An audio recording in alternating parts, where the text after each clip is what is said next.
Ulumanaka, and welcome to For the Record. I'm filling in for your usual hosts, and thank you for joining us. Tonight we'll be speaking with Minister for Economy and Attorney General Aiyaz Sayed-Khaiyum about a number of government initiatives and policies. Minister, thank you very much for joining us. Thank you for having us. Thank you. The main discussion tonight, suppose something that the whole of Fiji is talking about, the unemployment benefit and the $360 payout, first round done and complete. Can you tell us, as of tonight, what the total payout has been and how many people have been assisted? Sure. I've got the exact figures here, Edwin. Out of the 345,699 applications received, 290,612 individuals, or 84% of the applicants who applied, have qualified for the assistance. A total of $104.6 million have been paid out to these individuals, predominantly over a period of about 9 days.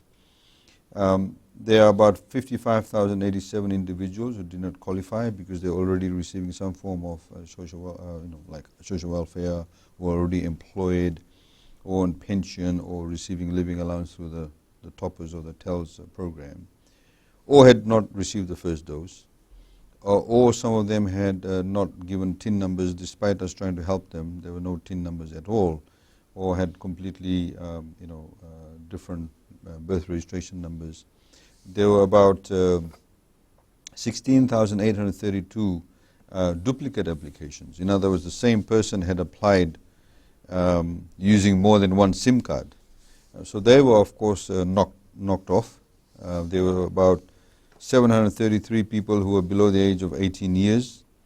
There were about 17,354 already on pension, and about 4,300 civil servants through their phone numbers that we received applications.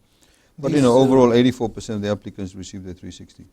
These 16,000 duplicate applicants, 16,000 people tried to cheat the system, more or less, and that would have taken away from people who were more deserving. What do you expect to do going into the second round to see that this does not happen? Well, when I say 16,000 people applied a duplicate application, in other words, we would have paid them in the first one.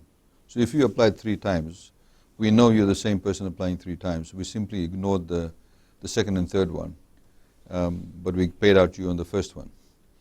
So there is no payment being made to them as such, but that 16,000 contributes to the overall number of applications, if you know what I mean. Mm-hmm. So that's why the figure sits at, say, 84%. If these 16,000 people had not applied more than once, then the number of applications would have been reduced by 16,000. That's the point. So we have not paid them, but those applications have been rejected because they are by the same person.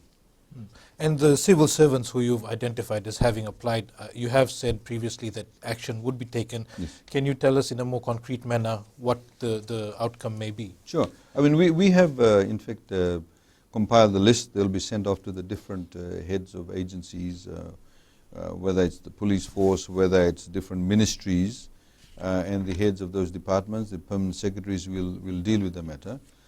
It has been brought to our attention that some civil servants gave their phone number to somebody else to apply for them because they did not have a phone number. So the permanent secretaries will have to carry out those investigations. Some, of course, did try and beat the system and apply under their own name, but they were picked up. So those individual heads of departments will have to go through that particular process. Minister, 84% of applicants paid out. Are you satisfied that the unemployment benefit scheme has achieved its target? Are you satisfied with the number of people who've been successfully paid, or would you have liked to see a higher ratio? Look, I mean, your percentage of payments obviously depends on the number of proper applications. So like I said, 16,000 could have been knocked off. If everybody followed the criteria that we announced in the beginning, then we could have had 100% payout, if you know what I mean. So there are a lot of people, for example, we talked about civil servants, people who, for example, did not even receive their first dose. They also applied. We gave them an opportunity. We extended the time for them to say, if you applied between the 9th and the 11th of August, but you had not received your first dose, we gave them another week to go and get vaccinated. And out of 2,000 odd, 1,000 approximately went and got the first dose, but the other 1,500 did not. So if everybody followed the criteria, we would have had 100% payout. But nonetheless, the point is that this exercise is good because we're gathering a lot of good data. We are able to now know, as you know, for the next time, who are the actual real persons who are applying and who are the deserving people that should be paid out the 360. As you know, that we'll be making a second payment of 360 as we announced in the budget. We hope that the applications will open in October. It will definitely open in October. At this point in time, we're giving a preliminary date of 25th of October, that the applications will open by then, but we are hoping that it in fact could open maybe sooner.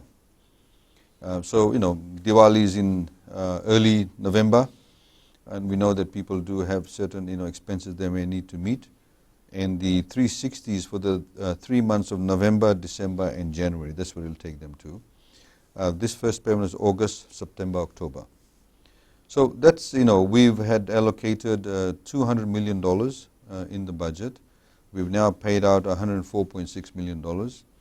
I have to say that we have been informed that some individuals who have applied have a business on the side. So, you know, we would urge people like that, please don't apply, because you're actually depriving those genuine people who deserve the unemployment benefit from receiving that particular benefit.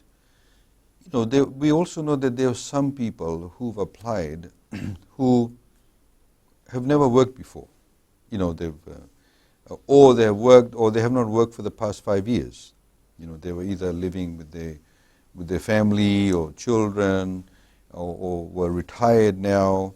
They still applied. There were some people who, a lot of housewives, for example, who they were not actively part of the They weren't workforce. actively part of the informal or formal you know, sector. So there were some people, and we know that they were in the informal sector who maybe, for example, selling, you know, going out to the schools and selling beans and peanuts and all of that, you know, luckily and stuff like that, or a lady selling boiled EV. But now she no longer has that business because the schools are no longer open, or a particular factory that used to be open is no longer open, so they have a loss of income. So they are the genuine ones. They are the ones who we were targeting, both from the formal and the informal sector. But we also know that there are some people who've applied who weren't actually earning a living, but they've still applied, and they've probably received it. So there's of course a particular element of trust that we hope you know, that people will adhere to, that we have trust in them to do the right thing. There obviously a lot of people have benefited from it. We've received a lot of feedback from people saying, thank you very much. I was able to, you know, pay my electricity bill, whether it's prepay. I was able to buy shoes, I was able to buy clothes, I was able to buy food. So, you know, those people who say that we should be only giving food vouchers, you know, don't think very laterally, because as you know, that your daily expenses range not only for food but other types of expenses. Minister, if we can pause there, and we'll take a break. When we come back, more discussions about the unemployment benefits scheme.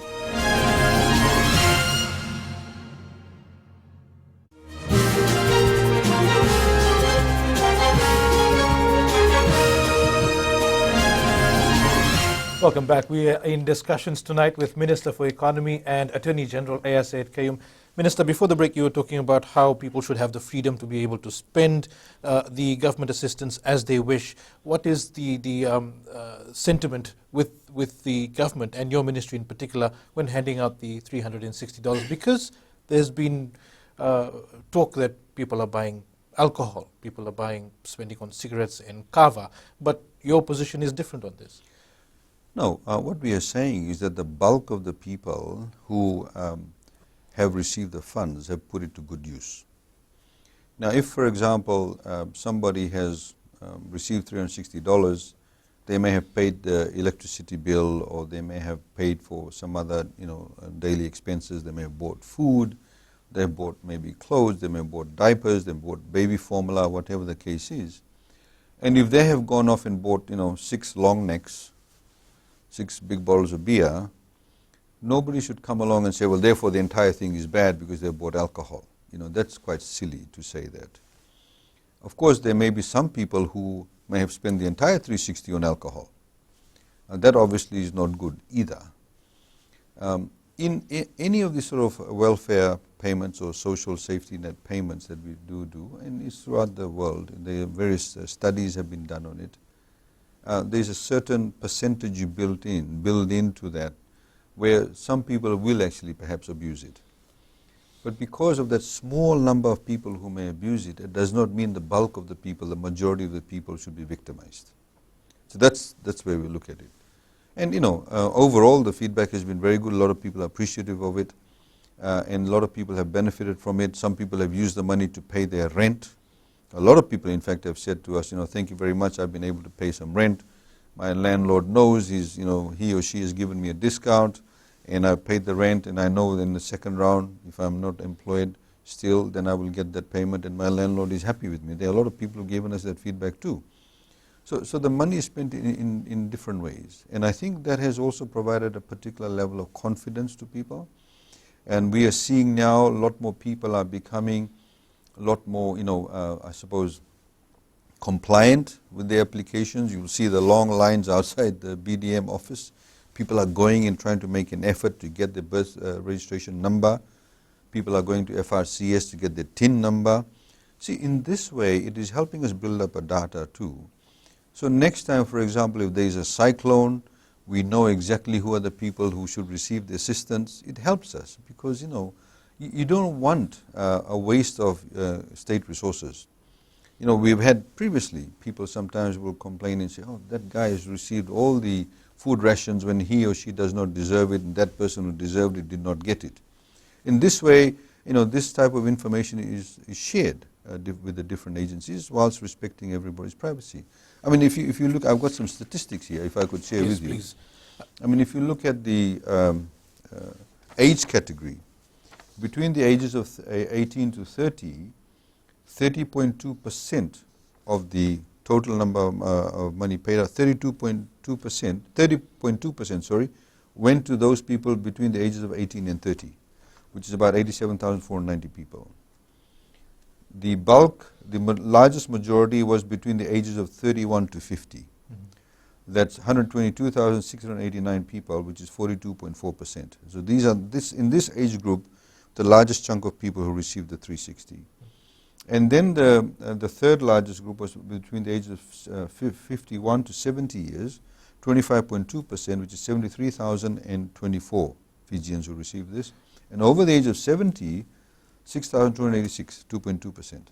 Minister, you've also got with you the breakdown by division now. Yes. Nasinu, Nandi and Lotoka, applicants from these three areas received the largest bulk of assistance.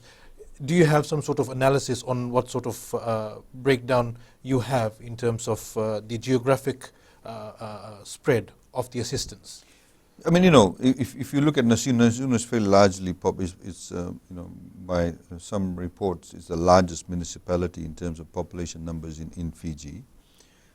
Now, naturally, therefore, 16.8% of the recipients came from the Nasinu area, which is about 48,688 people, followed by Nandi, 15.7, Lotoka, 14.5, which is 42,000 people. Nandi, Lotoka, predominantly affected by the tourism sector. A lot of the people who are not just working directly in hotels or resorts, but also people who worked in the services sector that provided assistance or service to the hotel industry. Somebody could be providing various, say they work for a company that provided cooking utensils or, food supplies to hotels. They obviously no longer have a job because the hotels are not opened. People who may have been working in tour companies. And those are the people who have all been affected. So you expect those types of numbers from those areas. Suva was next, 11.3%, 32,830. Nosori next, 11.3%, 32,805. So again, Nasinu, Nosori, a lot of the businesses aren't open, some of the shops aren't open, the retail shops, etc. Some factories may be running to, not full capacity.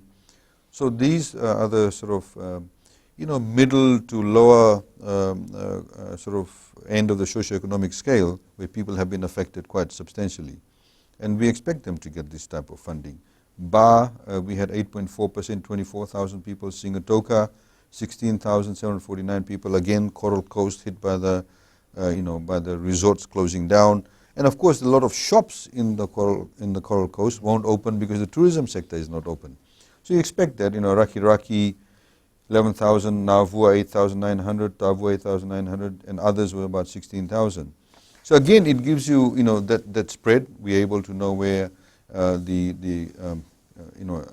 unemployment benefits have been paid. What would be really interesting for us, in particular now with the curfew hours, for example, being tied in with the rate of vaccination we have, fully being vaccinated, a lot of people now can open their small businesses. The person who may be selling barbecue by the roadside, when you have a 6 p.m. curfew, there's not much income for them. Now it's 7 p.m. And as announced by their own Prime Minister, when we hit 50%, the curfew will go up to 8 p.m. So they have longer trading hours, so they can do more sales. So those types of things will obviously have a positive impact. And if they have received their 360, some of them have, they've said to us, look, we've actually used some of that money to buy our stock, our raw material, and then we can sell better.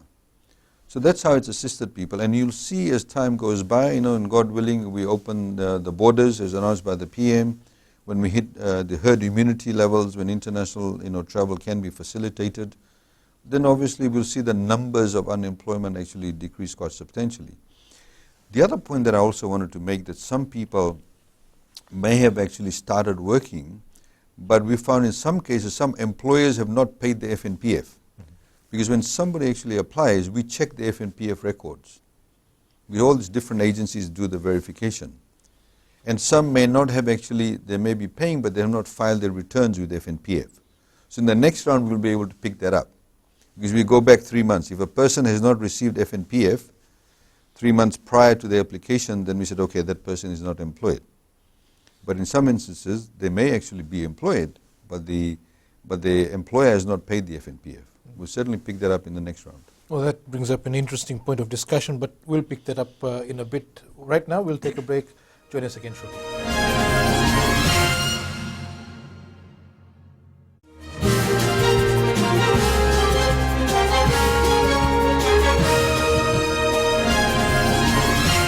Hello, Naka, and welcome back to the show. Minister, before the break, you mentioned how you check the records for FNPF to ascertain whether people are employed or not. Now, apart from employers not paying their dues, there's also assistance being channeled through FNPF for those who have FNPF accounts but are not unemployed. How has that progressed over the months? Okay, so what we have said is that people living in Viti Levu are entitled, in the formal and informal sector, are entitled to the $360, the 360. There are those people who are from the formal sector who were receiving unemployment benefits previously, the 220 that was paying out through FNPF, which we were contributing also towards. Now, if some of those people still have money in their general account, they can continue to withdraw 220, until they finish the general account. But those who were on the unemployment benefit scheme previously on the 220, but no longer have any funds in the general account, they're entitled to the 360, we'll pay that.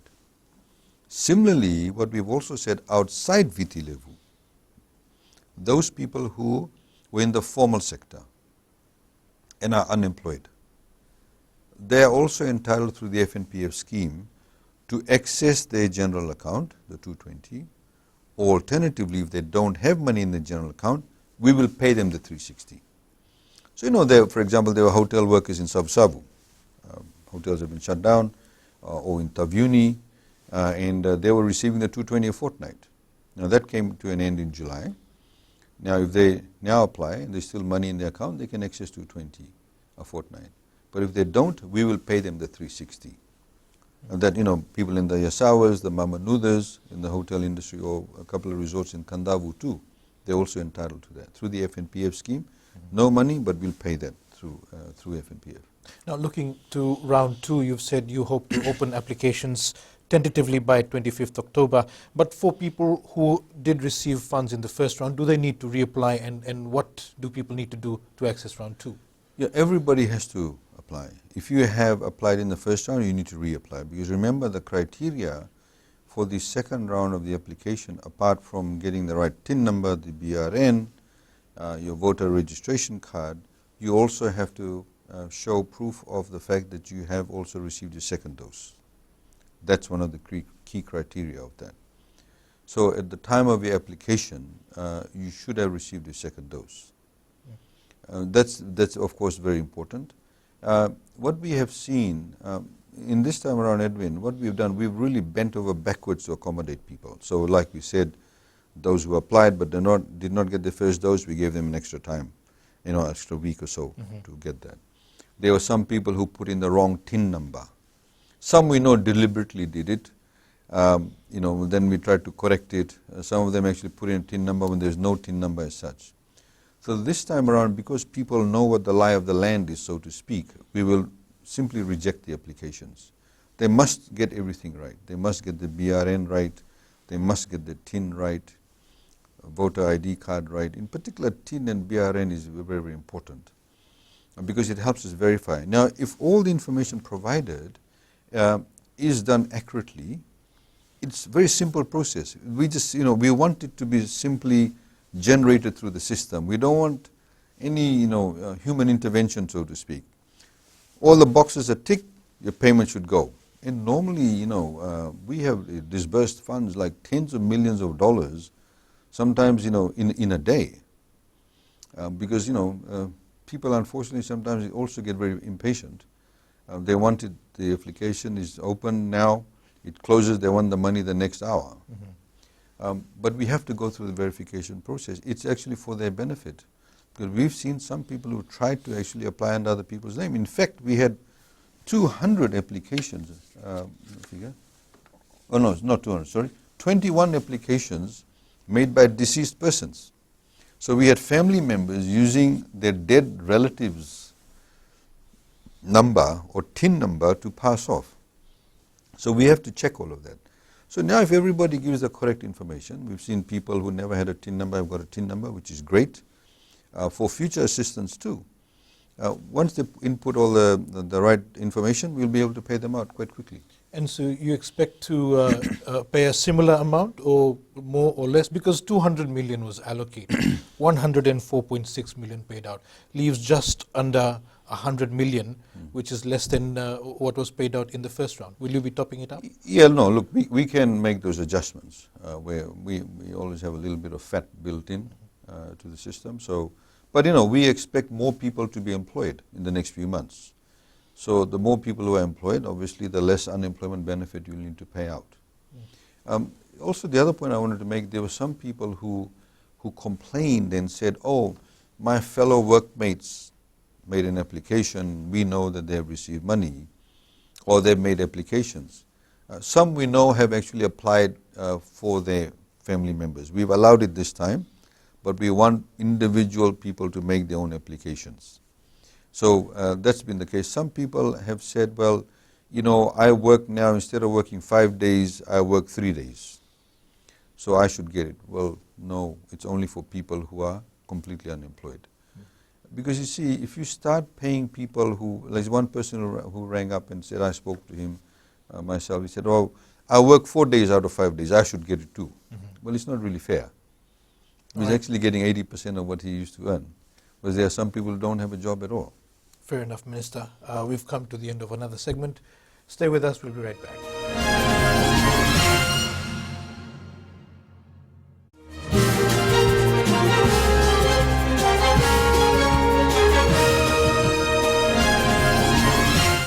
Welcome back. Our guest tonight is Minister for Economy and Attorney General Aiyaz Sayed-Khaiyum. Minister, the Prime Minister recently announced details of a vaccine lottery as a reward for people who've done their part for Fiji and been vaccinated. Do we have details of how the lottery will work and what the prizes are? Yeah, the Honourable Prime Minister made those announcements. Essentially, the first prize draw has closed. It closed on Tuesday last week at 5 a.m. It will be drawn on Tuesday the 7th of September, which is our 80 years of having our constitution in place, and the prize money is $8,000. So essentially it's computer generated. All the applicants you know, will be processed through this particular computer-generated number searching. So we'll pick up one number. We hope to do the draw live on, you know, social media, and people can see the results. We will have to, people's names will get to be known. You know, so if you win a large prize, maybe your relatives will get to know you won the prize. Some people may not necessarily like that, but in order to maintain transparency, obviously, we have to ensure that that is done. And then the Honourable Prime Minister also announced that the second round will be drawn on the 10th of October, which is 51 years of our independence, and the prize money will be $51,000. So one individual will win $51,000. It is open to every Fijian that has received their second dose or has been fully vaccinated. And as he announced, that we will then be making further, you know, announcements of when will the next draws be held in order to incentivize people. And I think, you know, it's obviously nothing peculiar. There are other countries have done it. Some states in USA have done it to essentially not just incentivize people to get the second dose, but also, you know, it's a way of, it's a reward. We would like to thank those people who very generously contributed to this national sweepstakes that we're calling it. Some of the comments that have emerged after the announcement, the economy is suffering, the government doesn't have enough money, we're relying on grant and aid, why spend on a lottery? And does the government have money to spend on a lottery? It's not actually a budgetary allocation. In fact, these are private companies and certain organizations that believe that with the vaccination rates being accelerated, it will help revive the economy. So they have very generously contributed towards this. So it's not taxpayers' money. It's essentially companies. There are some people from the tourism sector who want to see the rate of vaccination increased and expedited, fastened, you know, because the sooner we get the herd immunity numbers, the sooner we can open up our borders to international travel, the sooner other countries will feel confident to come to Fiji. So a lot of people make this mistake. They think that if we, you know, we can open up the borders, why don't we open up the borders? But if you don't have 80% of your target population vaccinated, people from other countries won't feel safe to come to Fiji. So it's not just about protecting ourselves, which we have to, which is our first priority, but is also to give a level of confidence to those people who want to come to Fiji. So that's really key. So that's why a lot of people miss the point. Unfortunately, this is the problem. You know, a lot of politicians and other people politicize it. It's about actually, you know, keeping up with the Joneses, so to speak, and that's the international Joneses. A lot of people are doing that. A lot of countries are doing that, whether it's Mauritius and all the other tourism destinations. You'll see specific, you know, destinations, whether it's Phuket, whether it's Penang Island, all these sort of different specific locations in these countries are having these programs because they want to get the tourism market. We need to do that too. We have over 100,000 people who are directly or indirectly engaged in the tourism sector. So it just makes common sense. So that's why it's being done. So that's why these businesses have come forward. They trust the government to do the right thing. So we're putting in place a very transparent process. And that's, you know, incentivize and expedite the vaccination program. And, you know, we make no two bones about that. And a lot of people are saying, great. I mean, I was at a construction site today, and a lot of the, you know, workers there were asking about it. And they said, you know, I've been doubly vaccinated, or I'll be getting fully vaccinated in 2 weeks' time, and I want to put my entry in. Minister, you brought up the point about opening borders. As of Friday night, the fully vaccinated percentage stood at about 49.7, about to hit 50%. Now, but in terms of opening up the borders and getting tourism up and running, naturally, apart from just reaching the 80% target, there's a lot of work that needs to be done behind the scenes to prepare the industry. Vaccine passports, how do we screen tourists coming in, the mechanisms for testing, do they need to go into quarantine? A lot of preparations need to be done. So what's happening in that regard? They are being done. People are working furiously behind the scenes. We have teams working on that, looking at how other countries are operating. Fiji Airways is playing a very pivotal and key role in that respect, because Fiji Airways will be the carrier that will bring the tourists to Fiji. I mean, we have to think beyond the sort of the norm that existed prior to COVID-19. There could be, need to do charter flights by Fiji Airways to destinations where people are, fully vaccinated, high rates of vaccination. There is, without sort of delving too much into it, there needs to be a recognition of the vaccination rollout in those countries. You simply can't just, somebody say, oh yeah, we're vaccinated, and you just accept it on face value. We need to ensure to be able to protect our people and protect our industry, that we have a specific reliance in various protocols that they have followed, that we can say, okay, yes, we actually believe that what you have said is, an authentic rollout. Yes, there is a traceability in place to know exactly, yes, you have achieved the 80% herd immunity in the same way that they'll want of us. That's why we have this vaccine passport being rolled out. So there needs to be this trust. So we, at this stage, we believe that there would be a need to have what we call bilateral arrangements in terms of vaccine rollout programs. And once that is recognized, then you could actually bring in people to those countries. And indeed, Fijians would want to travel to some of those destinations, whether it's for business or sporting, tournaments or activities or participation. So those things are actually being worked upon. There's a lot of work being done behind the scenes in that respect. Minister, thank you for that. We will take another break. We'll be back shortly.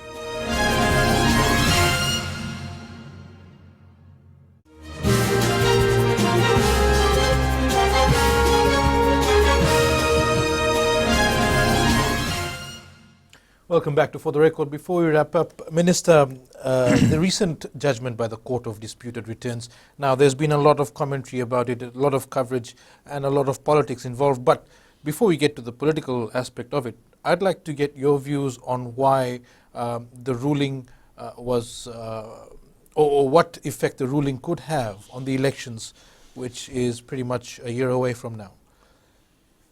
Look, the issue here is this. People need to understand that you need to have a voter list that has complete integrity. People need to feel confident that when they go and vote, you go and vote, you should feel confident that everybody else that is voting also is voting only once. That's critical.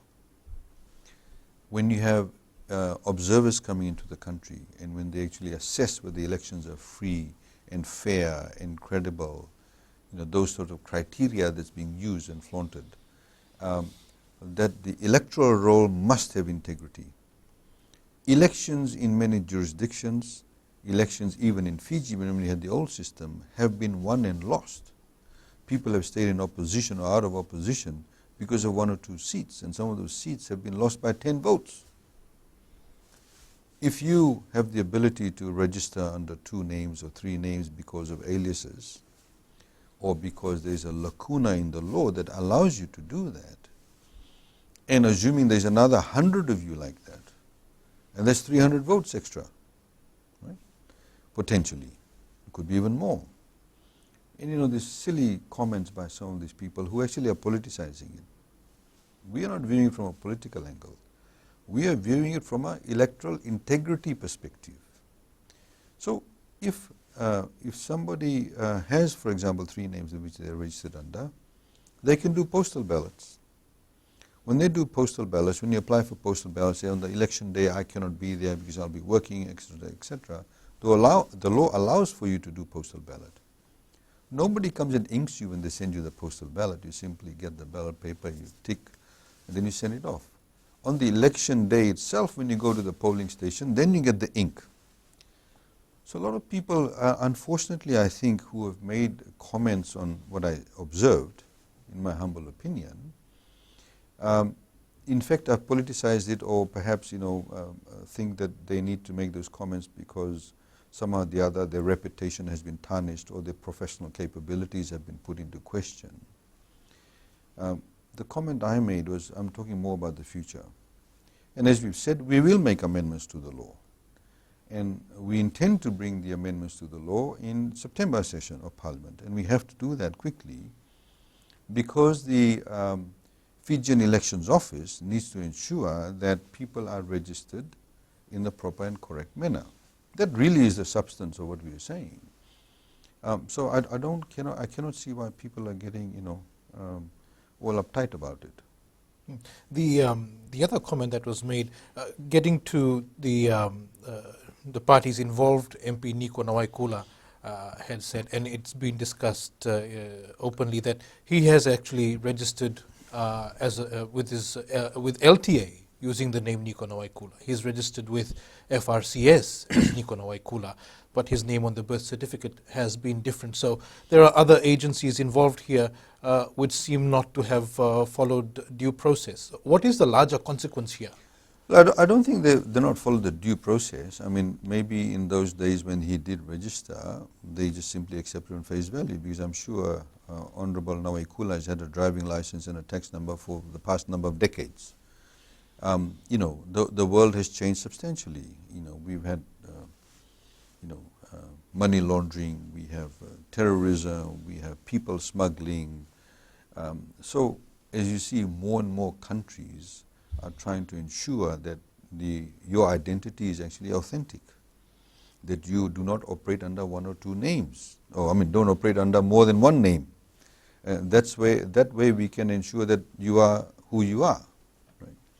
So I think that's kind of a superfluous argument. And of course, there are some countries where what they call your truth of identity is actually synonymous across all the different agencies. In Fiji, we have not seen that. I mean, you know that a few years ago, about 7 or 8 years ago, we did a sweep across Fiji. We found at one stage there was something like 25 to 30,000 people who, were in their 20s, their 30s, 40s, 50s, 60s, without a birth certificate. And yet they were able to register in some of these agencies. So we actually went and gave them birth certificates. We actually carried out the records. So we are playing a catch-up, but it does not mean just because that has happened in the past, therefore that it shall be that way. We have to build integrity. I mean, look, if you want to look at it from a political angle, if tomorrow, the opposition harps on in Parliament that Fiji First is only won by 1,000 votes or whatever it is, which is incorrect to say because they're combining all their votes. But if assuming in the next elections, the shoe was on the other foot, if somebody loses out because of 300 votes, and they find that there were about 100 people who had voted twice or thrice, they'd be the first ones to criticize the voter list. Mm-hmm. You see what I mean? So you cannot even have one mistake, because it calls into question the entire integrity of your voter list. That's the fundamental point. Because in order to have public confidence, you need to know that the voter list through which you are voting has integrity. Because otherwise you'll question it. You say, oh no, but that guy, I know he voted 10 times. In Fiji, rumor mongering is phenomenal. Minister, just before you wrap up, last question. Following the ruling from the Court of Disputed Returns, a lot of coverage in the media created a bit of a storm in terms of comments back and forth. But from your perspective, given that a lot of comments were targeted towards you as well as Attorney General, what do you think of the level of coverage? And you have previously made certain comments on this, but was there accurate understanding of the ruling and of its consequences? Very quickly, sir. Look, the reality of the matter is that the ruling has been made. The comment that I made, that the court was not made to be seized of these constitutional issues that I raised, that I said that both counsels from both sides, from the plaintiffs and the defendants, did not raise it. And I said they should have been raised. So I was not only having a go at one group of counsel. I said both of them. It's not even having a go. They were my observations. And Court of Disputed Returns, they have only 21 days to resolve the matter. So you cannot blame the court for this. The court has made a ruling. So that's number one. Number two, I found it rather amusing. I made one comment about the lack of material being brought to the attention of the court, and suddenly this sort of blew out into all these other lawyers making all sorts of comments. Then, I was asked a second round of questions, and then the Law Society weighed in. See, it would appear to me fundamentally is that when somebody from government expresses an opinion about such a matter, it would appear that we are told not to express an opinion. But if an opinion is expressed by this group of people, this cabal of people. And if you say, well, that's wrong, then they'll say, oh, you're affecting our freedom of expression. It does work both ways. And I really think that they were getting all very uptight about it. You know, you have Fiji Times running 3-4 pages on it look like every second day or whatever. They need to just chill out. They need to actually focus on the fundamental issue. I mean, I found it rather amusing that the supervisor of elections gave a very lengthy press statement on Sunday last week. And it was covered by Fiji Times only 4 or 5 days later. The word newspaper means what is news, what is current. But they only covered him when they had the rest of the pages, 2 pages, contradicting what he said. You see? So, I mean, again, it shows a particular bias. Look, I mean, my view is this. Any newspaper can run whatever editorial line that they have. It's known. I mean, overseas it does happen. Overseas, other television stations, for example, will say, like Fox, will say, this is our editorial position, or we support a particular president. They don't actually try and hide behind the guise of saying we are independent. And I think Fiji Times needs to give up its guise of saying it's independent. Minister, thank you very much for your time. Before we wrap up, I'll just say Fiji Times is not here to speak for itself, so... that's my opinion. Fair enough. Thank you very much. That was the show for this evening. We'll see you again next weekend. Until then, Modemanda.